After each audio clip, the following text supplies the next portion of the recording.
यानंतर दीनानाथ रुग्णालयात पीसी यात पत्रकार परिषद सुरू आहे, थेट तिथे जाऊया। 10 दिवसापूर्वी भेटलेलो नाही, कारण इतक्या गोष्टी घडत होत्या आणि इतक्या वेगाने घडत होत्या की काही बोलणं चुकीचं आहे असं मला वाटत होतं। त्यामुळे आजची मीटिंग ही थोडीफार आमच्या दृष्टीने क्लोजर मीटिंग सारखी आहे की या प्रकरणात काय झालं याची चर्चा चरविचरण करण्यापेक्षा हे आम्ही बंद करण्याचा कसा प्रयत्न करतोय हे मी आपल्यासमोर मांडणार आहे। ज्या मुद्दे शासकीय कमिटीचे आणि आमच्यामधल्या चौकशीच्या आहेत की जी त्यांनी अत्यंत कठोरपणे आणि चांगली केलेली आहे, ते मुद्दे किंवा त्याच्यातली काही गोष्ट इथे मला बोलायची नाही, कारण ते शासकीय संकेताच्या विरुद्ध होईल, त्यांना इथे आवडणार नाही। म्हणून त्याच्या बाहेरचं काही असलं तर आपण बोलू। मी मुख्यतः आज ज्या कारणासाठी आपल्याला बोलवलं, काही जणांना ऑलरेडी कळलं असेल की डॉक्टर सुश्रुत घैसास जे या सर्व प्रकरणाच्या वादळाच्या मध्यभागी आहेत, ते आमच्याकडचे मानद प्रसूती व स्त्रीरोग तज्ज्ञ आहेत। म्हणजे ते हॉस्पिटलचे एम्प्लॉई नाही आहेत, पण ते कन्सल्टंट म्हणून गेली 10 वर्ष आमच्याकडे काम करतात। त्यांनी आज रोजी रुग्णालय प्रशासनाकडे आपला राजीनामा सुपूर्द केला। त्याचं कारण त्यांनी असं दिलं की गेल्या काही दिवसातील सामाजिक प्रक्षोभामुळे आपण अत्यंत दडपणाखाली वावरत आहोत, हे त्यांनी नमूद केले। धमक्यांचे फोन, समाज माध्यमांवर होणारी कठोर टीका व सामाजिक संघर्षग्रस्त तणावाचे वातावरण हे त्यांच्या स्वतःच्या सहन करण्याच्या पलीकडचे आहे व त्यांच्या आत्ताच्या रुग्णांच्या ट्रीटमेंटवर सुद्धा परिणाम होईल अशी त्यांना भीती वाटत आहे। या परिस्थितीमध्ये त्यांच्या वैद्यकीय विषयावर पुरेशा प्रमाणावर लक्ष केंद्रित करू शकत नाहीत, रात्री झोपू तर शकतच नाही आहेत। त्यामुळे इतर रुग्णांवर अन्याय होण्यापेक्षा तसेच आपल्या कुटुंबियांच्या सुरक्षिततेच्या व हिताच्या दृष्टीने त्यांनी दीनानाथ मंगेशकर रुग्णालयातील, ते फक्त इथेच काम करतात, आपल्या पदाचा राजीनामा दिलेला आहे। या प्रकरणाची व्याप्ती व गांभीर्य लक्षात घेऊन रुग्णालय प्रशासनाने त्यांचे राजीनामापत्र लता मंगेशकर मेडिकल फाउंडेशन विश्वस्त मंडळासमोर ठेवले आहे, पण माझी खात्री आहे की विश्वस्त मंडळ ते ॲक्सेप्ट करेल। डॉक्टर घैसास यांच्या देखरेखीखाली आत्ता असलेल्या रुग्णांची 2 ते 3 दिवसात पर्यायी व्यवस्था होईल। तेवढे 2-3 दिवस ते त्यांचं आहे ते काम, ऑपरेशन केलेले पेशंट या गोष्टी संपवतील आणि माझ्या अंदाजे गुरुवारपासून ते आपल्या पदावरून मुक्त होतील। म्हणजे हे एकूण आपल्याला जर हे असेल तर आपण एक केलं होतं की डिपॉझिट घेण्याची जी पॉलिसी होती ती दीनानाथमध्ये छोट्या रकमेसाठी कधीच नव्हती, पण मोठ्या रकमांसाठी विशेषतः 5 लाख 10 लाखाच्या पुढे जर असलं तर ती होती। ती आपण गेल्या 4-5 दिवसापूर्वी काढून टाकली। दुसरं आपण जे केलं आहे ते आपले स्टाफ जो असतो तो ओव्हरवर्क्ड आहे, तुम्ही बघितलं असेल खालीसुद्धा।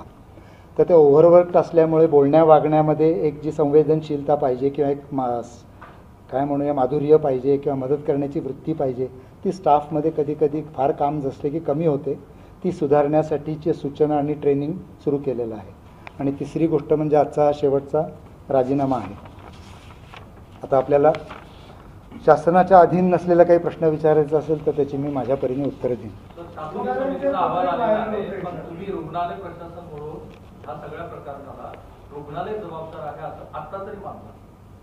शासकीय अहवाल अजून आमच्याकडे आलेला नाही आहे। एकूण 3 नाही, पण आमच्याकडे अजून यायचं आहे। 3ही कमिट्यांचे एकच शासकीय अहवाल नाही आहे, 3 अहवाल येणार आहे। ते सर्व अहवाल आल्यावर त्याचा अभ्यास करून या विषयावर मत देणं योग्य होईल। प्रत्येक अहवालावर व्यक्त करणं म्हणजे खूप घाई झाल्यासारखं होईल। तुम्हाला हे मान्य आहे का की त्या महिलेचा जो मृत्यू झाला तर त्याला जबाबदार कोण, हा एक आरोप होतो आहे त्यांच्या कुटुंबियांकडून? हा शासनाने त्याच्याकरता मॅटर्नल मॉर्टॅलिटी म्हणून काल कॉर्पोरेशनमध्ये की आईच्या मृत्यूला जबाबदार कोण अशी मीटिंग कालच कॉर्पोरेशनमध्ये झाली। आपल्याला तिथून त्याचा अहवाल मिळेल। म्हणजे मी म्हणण्यापेक्षा डायरेक्ट शासनानेच म्हणणं जास्त चांगलं आहे। तुमचं म्हणणं तुम्ही सांगू इच्छिता? याच्या मृत्यूशी याचा कोणाचा काही संबंध नाही। डिपॉझिट सांगतो, डिपॉझिट फक्त हाय व्हॉल्यूमच्या पेशंट जे होते त्यांच्यामध्येच होते आणि तेही पेशंट गरीब असले तर घेत नव्हते, जे पेशंट भरू शकतात त्यांच्याकडनं घेत।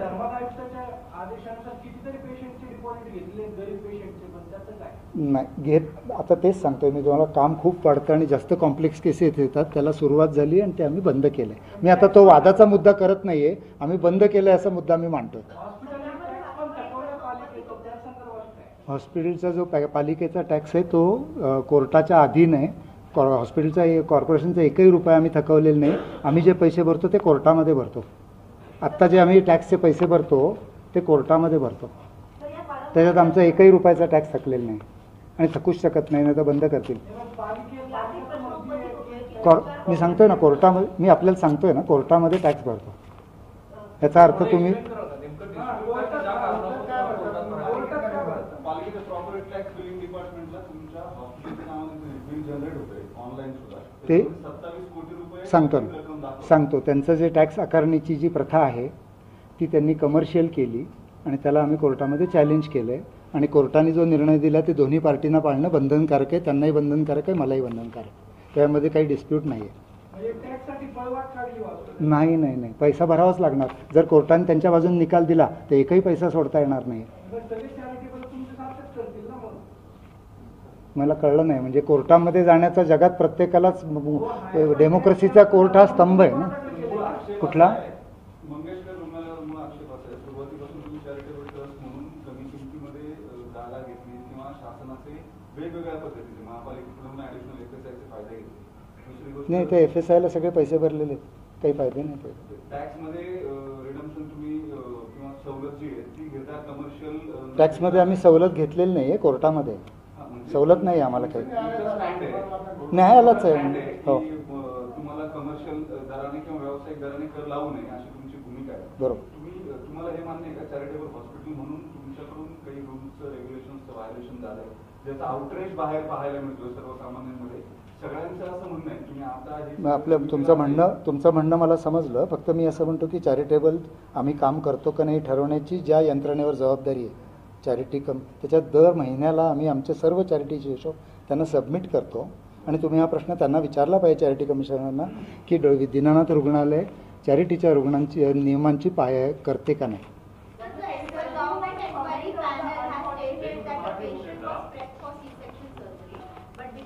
Patient was never prepped for C.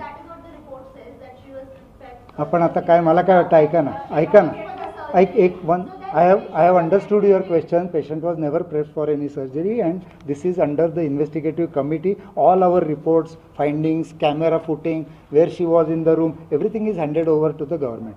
So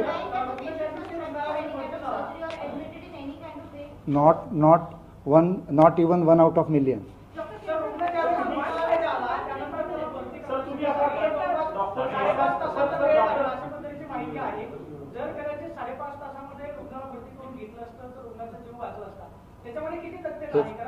ह्याच्यात तथ्य नाही आहे. म्हणूनच मॅटर्नल मॉर्टॅलिटी कमिटीची मीटिंग काल कॉर्पोरेशनला झाली.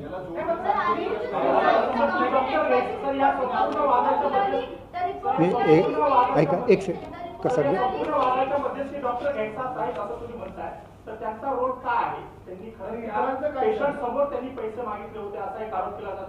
ते सगळं व्हिडिओ बरं मला आपला प्रश्न कळला.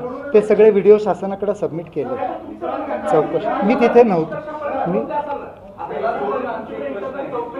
भिसेंची केस आहे अशा केसेस सारख्या किती केसेसमध्ये 10 लाख रुपये डिपॉझिट मागतात जनरली. तुमची SOP काय आहे? हे पैसे मागायचे अधिकार कुणाला आहे? असं खाली कुणीतरी सांगतो. आमच्याकडे डिपॉझिट मागायची पद्धत डॉक्टरांकडनं नाही आहे. हा आमचा ॲडमिशनचा पेपर आहे.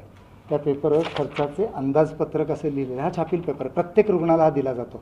हा भिसेंना नाही. Every single patients get this paper. Doctor याच्यावर लिहितात पेशंटचं नाव, त्याला कोण डॉक्टर ऑपरेट करणार आहेत, शस्त्रक्रिया करणार आहेत का नाही करणार आहेत, खर्च किती होईल. डिपॉझिट लिहायची पद्धतच नाही आहे. परंतु काही कारणांनी त्या दिवशी राहू केतू काय डोक्यात आला, डॉक्टरांनी एक चौकोन करून त्याच्यामध्ये 10 लाख डिपॉझिट लिहिलं आहे. ही गोष्ट खरी आहे. असं कोणीही लिहित नाही. त्यांच्यापैकी कोणालाही तुम्ही विचारू शकता. मी इथे रोज साधारणपणे 10 शस्त्रक्रिया करतो. आजवर किती केल्या असतील, अगणित असतील. एकाही पेशंटला असं काही लिहून दिलेलं नाही माझ्या आयुष्यात. या लोकांनी काय दिलं असेल त्यांना तुम्ही विचारू शकता.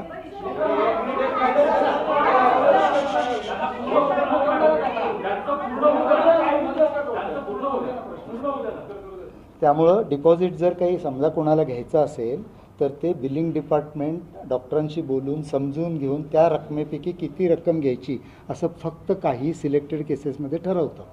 ह्या केसमध्ये तशा प्रकारचं डिपॉझिट डॉक्टरांशी बोलून त्यांनी काहीतरी पेशंटला सांगितलं आहे. व्हाय डिड द इश्यू आउट सांगतो. सांगतो. जर हे रुग्ण प्रशासनाच्या कुणाकडेही आला असता, प्रशासन म्हणजे सचिन देवाऱ्यांचं ऑफिस, चॅरिटीचं ऑफिस, या कुणाकडेही, कारण ते नातेवाईक पूर्वी इथं ट्रीटमेंट घेऊन गेले, ते जर आले असते तर कदाचित आज या प्रकरणाला हे वळण लागलं नसतं. ऑल द टाईम ते काय झालं, फक्त त्यांचं डिपार्टमेंट, त्यांची OPD आणि नंतर तिथून घरी जाणं रागावून, असं म्हणूया आपण.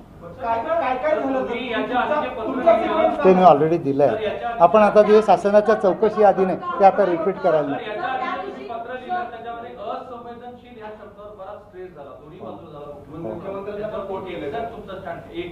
माझं म्हणणं की सांगतो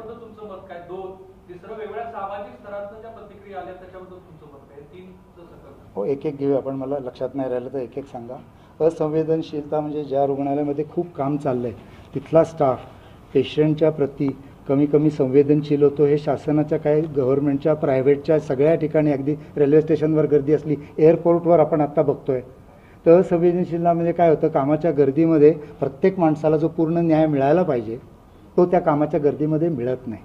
आणि त्याच्यासाठी एक धक्का देणारी क्रिया म्हणून आम्ही याच्याकडे बघतो की आपल्या स्टाफनी आणि तिथल्या लोकांनी पेशंटशी सहानुभूतीने आणि त्याला मदत करण्याच्या वृत्तीने वागली पाहिजे असं आम्ही सर्वजण समजतो. हा, ॲब्सोल्युटली ॲग्री. आम्ही कधीच डिनाय नाही करत. असंवेदनशीलता म्हणजे आपल्या वागण्यामधलं एकमेकांना जे मदत, तुम्हाला असं इथं आल्यावर वाटलं पाहिजे नाही हॉस्पिटल आपली मदत करते, असं जर वाटलं नाही, असं जर वाटलं, फोन नाही भेटायला पाहिजे. जर कदाचित इमर्जन्सी असेल तर मग प्रशासनाचे अधिकारी फोनवर ऐकू शकत नाहीत का? जीव महत्वाचा नाही का? ऐका ना, ते आता तुम्हीच ऐका, एक सेकंद. तुम्ही एकाच वेळी सगळं करण्यापेक्षा ते इथे 5 तास होते, ते हॉस्पिटलमध्ये पूर्वी 5-6 वेळा येऊन गेले होते, त्यामुळे त्यांच्या ऑफिसला जाणं त्यांना 5 तासामध्ये नक्की सोपं होतं. त्यामुळे आपण त्याच गोष्टी परत काढायला नको आता, नाहीतर मग संपणारच नाही.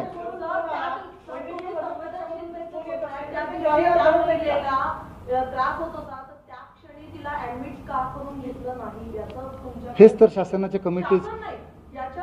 पण माझं उत्तरापेक्षा ऐका ना, आता ह्याच्यात एक तिसऱ्या माणसाने उत्तर द्यायचं. जेव्हा डॉक्टर घैसास आणि शासनाची कमिटी 5 तास एकमेकांशी बसून हेच बोलले, त्याच्यावर एक तिसऱ्या माणसाने चौथं ओपिनियन द्यायचं, हे बरोबर नाही. असंवेदनशीलतेवरती मी बोलू शकतो मेडिकल मी ऐका ना, एवढ्या एका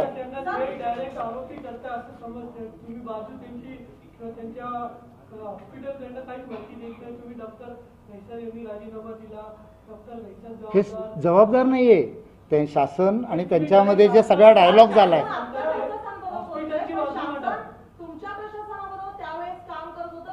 कोण शासन?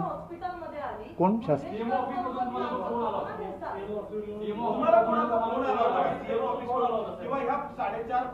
पेशंटच्या नातेवाईकाचा. हो, त्यांनी मला सांगितलं की सर ते माझ्याकडे डिपॉझिट मागतात, माझ्याकडे एवढी रक्कम नाही. म्हटलं तुमच्याकडे किती रक्कम आहे? तर त्यांनी सांगितलं की मी 2-2.5 लाख रुपये भरू शकतो. म्हटलं तुम्ही तेवढे भरा, बाकी सर्व सूचना मी देतो, तुम्ही जाऊन आत्ता ती रक्कम भरा. ते लोक मी सांगितलेल्या गोष्टीला कधी नाही म्हणणार नाही. बस. नाही, ऐका ना, आता ह्याच्या पलीकडे मला पुढे काही कळलं नाही. मी ऑपरेशन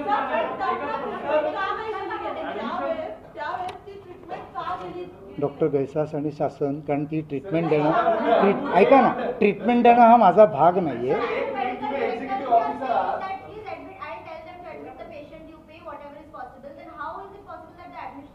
मी ॲडमिशनला नाही सांगितलं, नातेवाईकाला सांगितलं. मी ऑपरेशन करत असताना नातेवाईकाचा फोन आला. एकदा आला, मी घेतला नाही. दुसऱ्यांदा आला, मला त्या असिस्टंटने सांगितलं की सर कोणतरी परत फोन करते, तुम्ही घ्या.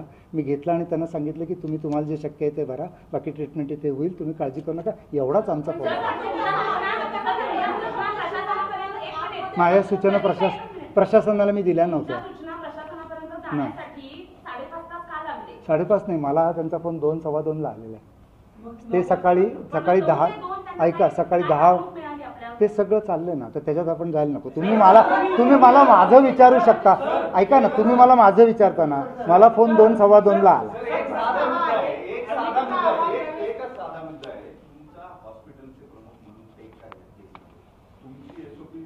सांगितलं मी ऑलरेडी. ते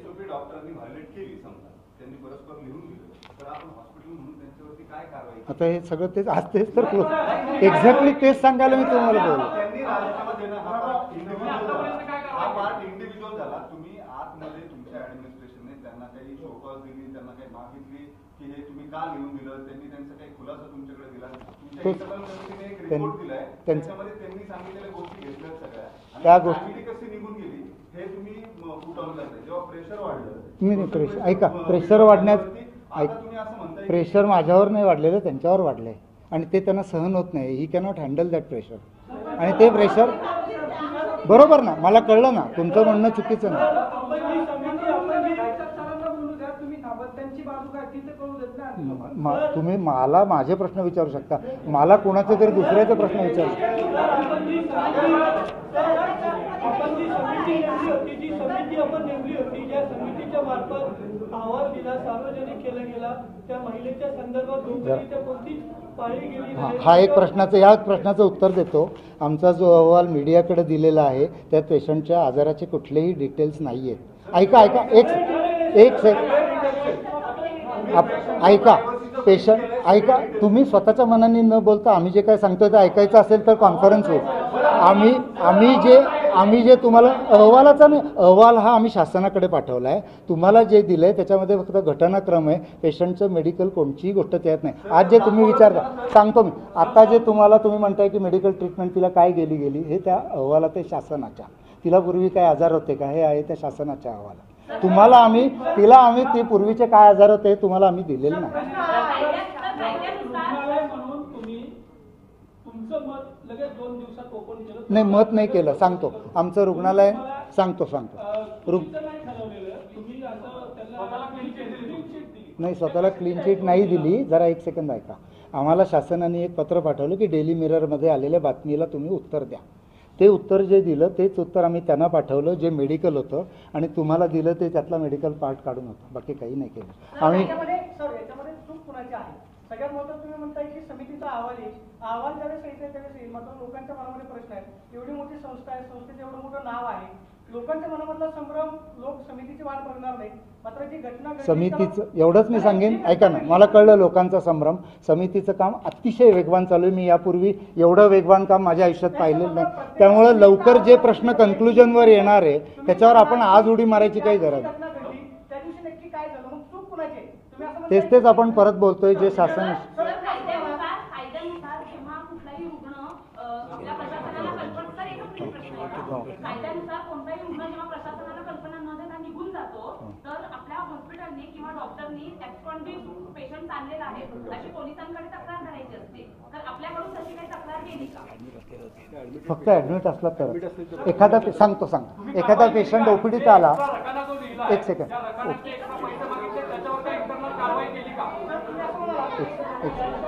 तुम्ही जे म्हणताय पेशंट जर ओपीडीत आला आणि न सांगता गेला तर कोणालाही कसली इन्फॉर्मेशन दिली जात नाही. ॲडमिटेड पेशंट अचानक निघून गेला तर लगेच आम्ही पोलिसांना कळवतो. गेली 25 वर्ष कळवतो.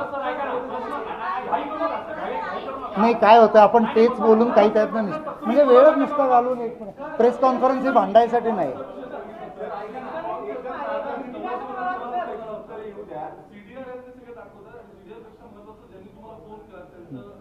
हो, किती वाजता?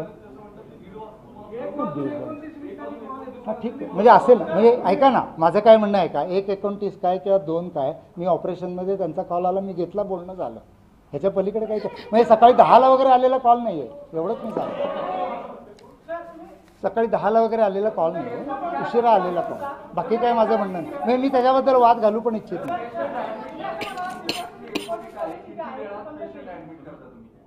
नाही, वेळेचं असं नसतं आमच्याकडे. ऐका, आमच्याकडे खूप वेळा बेड उपलब्ध नसतो. 4-4 तास 5-5 तास रोज 10-20 पेशंट तरी इमर्जन्सीमध्ये थांबलेले असतात कारण खाटच उपलब्ध नसते.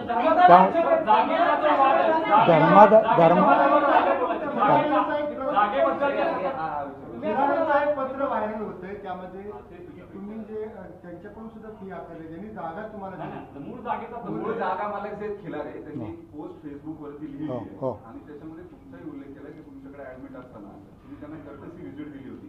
त्यांचं बिल तर तुम्ही 3.5 लाख रुपये घेतलंच आहे. 3.5 लाख नाही आहे तुमच्या बिल, सगळं चुकीच्या गोष्टी, सुद्धा त्या बिलामध्ये सगळं चुकीचं. कुठल्या पद्धतीत झाला, करारात काय म्हटलं होतं त्याच्याबद्दल जरा सांगा ना. जागा त्यांनी शासनाला दिली आणि शासनाने आम्हाला दिली. जागेचा करार आमचा त्यांच्याशी झालेला नाही. सर, तुम्ही असं म्हणाला डिपॉझिट पॉलिसी बंद केलेली आहे आणि हे तुम्ही जे म्हणताय ते चुकीचं आहे. चुकीचं एवढं मी सांगतो मॅडम. पद्धतीनं डोक्यामध्ये हा विचार आला, म्हणजे याचा अर्थ की तुमच्याकडे आधी डिपॉझिट पॉलिसी जी आहे ती अस्तित्वात होती. कधी कधी तुम्ही आता म्हणाला डिपॉझिट पोलिसांनी बंद केली. माझ्या मते ऐका ना, समज ऐका, जेव्हा तो असंवेदनशीलतेचा मुद्दा मी आपल्याकडे पाठवला होता, त्यात लिहिलेलं आहे की दीनानाथला सुरुवातीला डिपॉझिट घेत नसेल, पुढे गुंतागुंतीचे आणि महागडे उपचार खूप वाढत गेले, लोकही लांबून लांबून आमच्याकडे यायला लागले, तेव्हा जे जास्त खर्च होण्यासारखे रुग्ण आहेत त्यांना डिपॉझिट लावायला लागले. हे मी तुमच्यापर्यंत पोहोचवलं असं मला वाटतं. चॅरिटेबल असलं आपण त्या विषयात नको जाऊ. तर आपण पाहतोय हे होते दीनानाथ रुग्णालयाचे डॉक्टर धनंजय केळकर आणि त्यांनी पत्रकार परिषद घेतली. तसंच आपण या प्रकरणाशी संबंधित सगळे CCTV फुटेज रुग्णालयातलं आणि कागदपत्रही शासनाला दिलेली आहेत. डॉक्टर सुश्रुत घैसास यांचा राजीनामा हा रुग्णालयानं स्वीकारलेला आहे. आता विश्वस्त मंडळाकडे रुग्णालयाच्या हा जो राजीनामा आहे घैसास यांचा हा पाठवण्यात आलेला आहे आणि तो रुग्णालयानं स्वीकारलेला आहे. दडपणापोटी घैसास यांनी राजीनामा दिलेला आहे. त्यांना धमक्यांचे फोन येत होते असं सुद्धा यावेळी डॉक्टर धनंजय केळकर यांनी बोलताना सांगितलेलं आहे. तसंच आपण माध्यमांना जो रुग्णाचा व्यक्तिगत वैद्यकीय जो अहवाल दिला होता रुग्णाच्या संदर्भातला, त्यात तनिषा भिसे यांची व्यक्तिगत वैद्यकीय माहिती कोणत्याही प्रकारे आपण मीडियाला दिलेल्या अहवालात टाकलेली नाहीये याचा पुनरुच्चार त्यांनी केलेला आहे. तर आपण पाहतोय अनामत रक्कम त्या दिवशी डॉक्टर घैसास यांनी मागितली, मात्र ती का मागितली याचं कारण आपल्याला माहीत नसल्याचं सुद्धा डॉक्टर धनंजय केळकर यांनी सांगितलेलं आहे. तसंच डॉक्टर घैसास यांनी त्यावेळी कागदावर जे सर्जरीसाठीची ट्रीटमेंटसाठीचा जो खर्च देत होते, जो प्रत्येक रुग्णाला या रुग्णालयातर्फे देण्यात येतो, तो खर्च 10 लाख असेल असं लिहिलं होतं. खरं तर असं लिहायची पद्धत नाही आहे, कारण डॉक्टर घैसास हे सल्लागार डॉक्टर म्हणून कार्यरत होते. दीनानाथ मंगेशकर हॉस्पिटलमध्ये सल्लागार प्रसूती तज्ज्ञ म्हणून डॉक्टर सुश्रुत घैसास हे तिथे कार्यरत होते. मात्र त्यांनी असं का लिहिलं कागदावर याचं उत्तर आपल्याकडे नसल्याचं डॉक्टर धनंजय केळकर यांनी सांगितलेलं आहे.